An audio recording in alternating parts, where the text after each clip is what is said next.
오늘 말씀은 에베소서 3장 1절부터 3절입니다. 이러므로 그리스도 예수의 일로 너희 이방인을 위하여 갇힌 자 된 나 바울이 말하거니와 너희를 위하여 내게 주신 하나님의 은혜의 경륜을 너희가 들었을 터이라. 곧 계시로 내게 비밀을 알게 하신 것은 내가 먼저 간단히 기록함과 같으니. 고난을 이기는 소명이라는 제목으로 은혜를 나누고자 합니다. 사랑하는 성도 여러분, 우리 인생 가운데서 고난은 피할 수 없는 현실입니다. 특히 예수 그리스도를 믿고 따르는 우리 신자들에게 반드시 고난은 따라옵니다. 바울은 오늘 본문에서 자신이 그리스도 예수를 위한 갇힌 자가 되었다고 고백합니다. 감옥에 갇혔다는 뜻입니다. 그런데 그는 이를 고통이나 절망으로 표현하지 않고 오히려 소명의 일부로서 고백하고 있습니다. 오히려 그는 고난을 통해서 하나님께서 자신에게 맡기신 소명을 감당하고 있다는 사실을 확신하고 있었던 것입니다. 우리는 항상 예수님을 믿는데 왜 이런 고난을 나에게 주시지? 라는 의문을 갖습니다.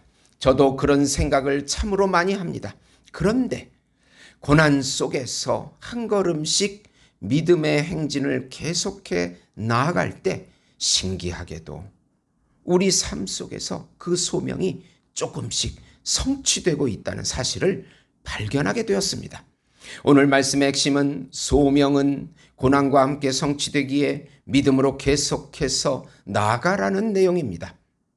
첫 번째로 예수님이 주신 소명을 위하여 고난을 기쁘게 받아들여라. 1절입니다. 이러므로 그리스도 예수 일로 너희 이방인을 위하여 갇힌 자 된 나 바울이 말하노라.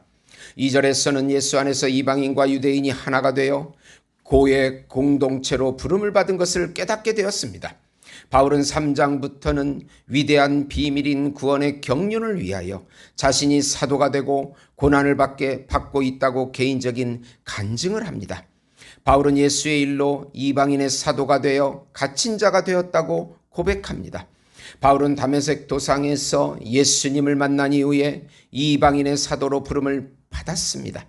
그리고 하나님의 뜻대로 이방인들도 율법과 상관없이 유대인들과 동일하게 하나님의 은혜를 받는다고 선포하였습니다. 이것으로 극렬 유대인 반대자들이 들고 일어나서 바울을 체포합니다.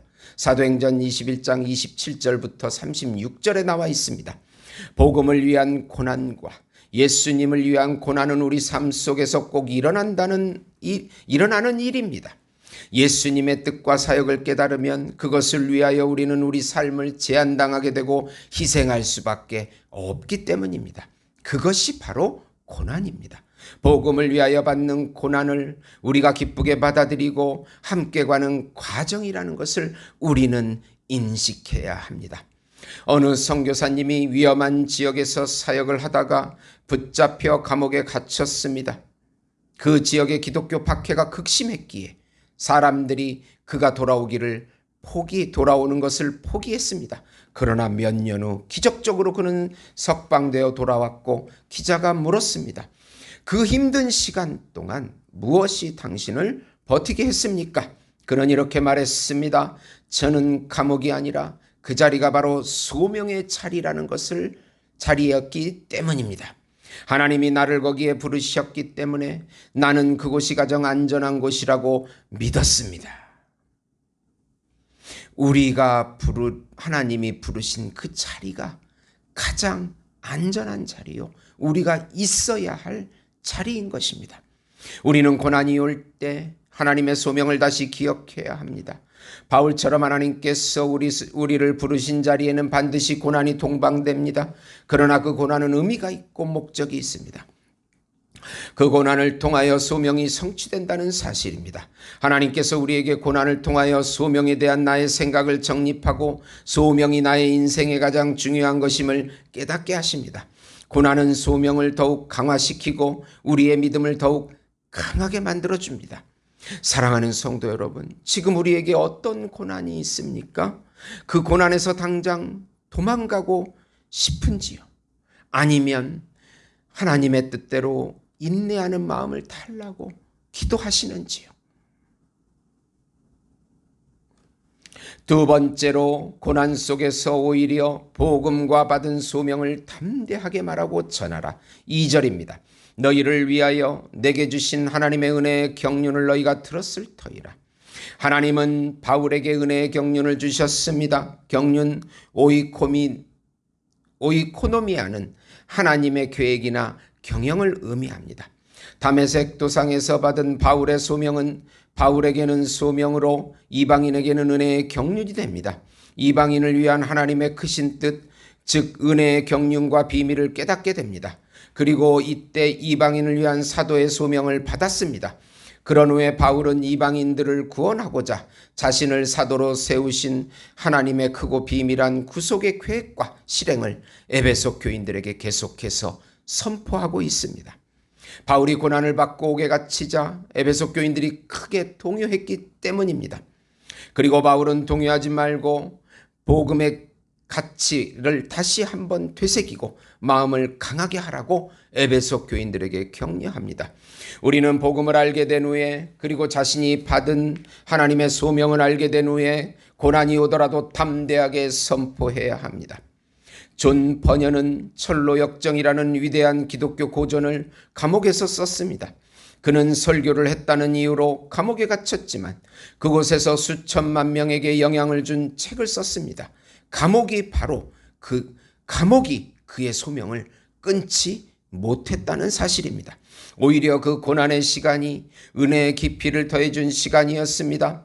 전 세계의 위대한 고전이 바로 감옥에서 만들어졌다는 사실입니다. 주인공인 크리스천은 천국의 도성에 입국하기까지 수많은 도전과 유혹을 이기는 믿음의 여정을 그 책에서 그리고 있습니다. 우리들의 인생도 바로 고난을 이기며 승리를 얻는 과정입니다. 수많은 유혹과 절망과 시험과 아픔과 교만과 두려움이 있을지라도 믿음으로 담대하게 복음을 전파하며 소명을 감당하면 되는 것입니다. 하나님께서 이길 수 있는 은혜를 반드시 주기 때문입니다. 고난 속에서 바로 은혜가 더욱 나타난다는 사실입니다. 제가 가장 좋아하는 기도 제목이 있습니다. 그것은 바로 불쌍히 여겨달라는 기도입니다. 어느덧 제가 중년이 되면서 하나님이 가장 마음에 드는 기도 제목이 무엇일까 생각하다가 하나님께서 우리를 불쌍히 여겨주셔야 되는구나. 우리 나라와 교회와 가정을 불쌍히 여겨주셔야 하는 것입니다. 우리는 종종 왜 나에게 이런 고난이 오는가 라고 묻습니다. 그러나 성경은 말합니다. 은혜는 고난보다 크고 은혜는 고난 가운데서 역사한다고 말합니다. 바울은 감옥 안에서도 복음을 전했고 옥중서신을 기록하여 수많은 교회를 세웠습니다. 감옥은 그의 사역을 막지 못했습니다. 바울이 로마에서 순교하기까지도 그의 소명은 그가 기록한 13개 서신들을 통하여 우리에게 계속해서 전해지고 있습니다. 고난 속에서의 우리 믿음의 행보가 바로 소명을 성취하고 복음을 확장하게 만든다는 사실입니다. 사랑하는 성도 여러분, 고난 속에서 우리는 두려움에 빠져 있습니까? 지금 나라의 정치적, 경제적 사정 앞에 절망하며 슬퍼하고 계십니까? 나에게 닥친 고난이 무엇이든지 오늘 해야 할 소명을 하고 있고 그 소명을 전하고 있습니까?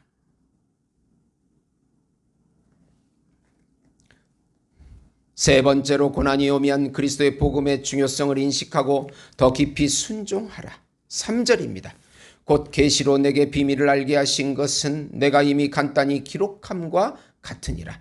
바울은 다메섹 도상에서 예수와 믿는 신자를 박해하는 자에서 전하는 자로 완전히 바뀌었습니다. 그리고 예수 안에서 이방인과 유대인이 하나가 되어 하나님의 자녀가 되는 비밀을 앞장에서 계속 말했습니다. 지금 다시 말하고 있습니다. 우리는 계속해서 복음을 듣고 삶에 적용하고 듣고 적용해야 합니다. 사단은 금방 세상의 쾌락과 염려로 우리 영혼을 흔들어 빼앗기 때문입니다. 고난을 통하여 하나님의 크신 비밀을 더욱 깊이 깨닫게 됩니다. 3절에서 바울은 곧 계시로 내게 비밀을 알게 하신 것이라고 말합니다. 바울은 고난의 자리에서 하나님의 비밀, 곧 복음의 신비를 더 깊이 깨달았습니다. 그리고 그 비밀을 이방인과 나누는 사명을 계속해서 감당했습니다. 감옥에 있으면서도 또 시간 날 때마다 바울은 스페인까지 가려는 계획을 계속해서 세웠고 또 그렇게 말했던 것입니다. 고난을 통해 하나님은 더 깊은 진리를 보여주셨고 바울은 그 진리를 세상에서 전하는 자로 소명을 감당한 것입니다. 우리의 고난은 때때로 하나님의 뜻을 더 분명히 보게 해주는 계기가 됩니다. 평안할 때는 보지 못했던 것들을 고난 가운데서 보게 된다는 사실입니다. 어느 청년이 실직과 질병으로 인생의 밑바닥을 경험한 후에야 하나님을 만나고 진정한 신앙을 갖게 되었다고 합니다. 그는 이렇게 말했습니다. 만약 그 고난이 없었다면 나는 아직도 하나님이 없이 살고 있었을 것입니다. 고난이 없었다면 나는 예수님의 필요를 몰랐을 것입니다. 저도 지금까지 목회를 하면서 수많은 고난을 겪었습니다. 그때마다 목회가 중단되는 줄 알았습니다. 그러나 새로운 길이 열리고 새로운 사명이 생기고 새로운 사역이 열리는 것을 수없이 경험했습니다. 무엇이 막힐 때 하나님의 새로운 길을 열고 계신다는 것을 깨닫고 더욱 복음의 중요성을 믿고 순종해야 합니다. 고난이 올 때 우리는 복음으로 다시 돌아가 예수님의 위대한 능력을 의지해야 합니다. 예수님이 누구시고 어떤 사역을 감당하셨는지를 돌이켜 생각해 보아야 합니다. 그리고 예수님을 의지하여 다시 일어서야 합니다. 바울도 마찬가지입니다. 그는 고난 가운데서 하나님의 비밀을 알게 되었고 그 비밀을 전파하는 자로 쓰임받은 것입니다. 사랑하는 성도 여러분, 도저히 감당할 수 없는 고난이 올 때 우리는 내가 깨닫고 있는 복음을 다시 한번 생각해 보는 것입니다. 포기하느니 기도하다가 사역하다가 죽겠다는 그런 마음의 자세를 가지는 것입니다. 예수만을 의지하고 성령의 충만을 구하는 것입니다.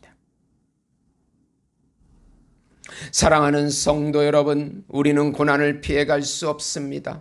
그러나 중요한 것은 고난을 어떻게 해석하느냐입니다.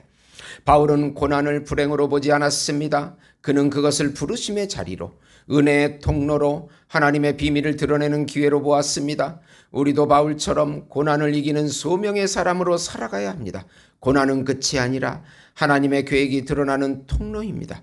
오늘 우리의 고난 가운데서도 하나님의 은혜와 부르심이 있습니다. 그 부르심을 따라 믿음으로 이 길을 함께 걸어갑시다. 인생은 반드시 끝이 있습니다. 고난이 영원히 계속되진 않습니다. 고난이 끝이 있습니다. 고난 속에서도 복음은 기쁨과 평강을 우리에게 주고 있습니다. 예수님을 많이 누리는 것이 고난 속에서도 승리하는 비결인 것입니다. 기도하겠습니다. 하나님 아버지 불쌍히 여겨주시고 우리 교회를 불쌍히 여겨주시고 나라를 불쌍히 여겨주시고 북한을 불쌍히 여겨주시고 우리 선교사님도 불쌍히 여겨주시고 거짓 음란 사상인 성혁명 동성애 사상이 떠나가게 하시고 도교 우상 장례 문화가 떠나가게 하시고 기독교 장례 문화가 정착되게 하시고 이 어려운 고난 속에서도 복음을 되새기고 다시 한번 하나님의 섭리를 굳게 믿고 한 걸음씩 믿음의 행보를 해나갈 수 있는 성령의 능력을 우리에게 부어주시옵소서. 예수님의 이름으로 기도드립니다. 아멘.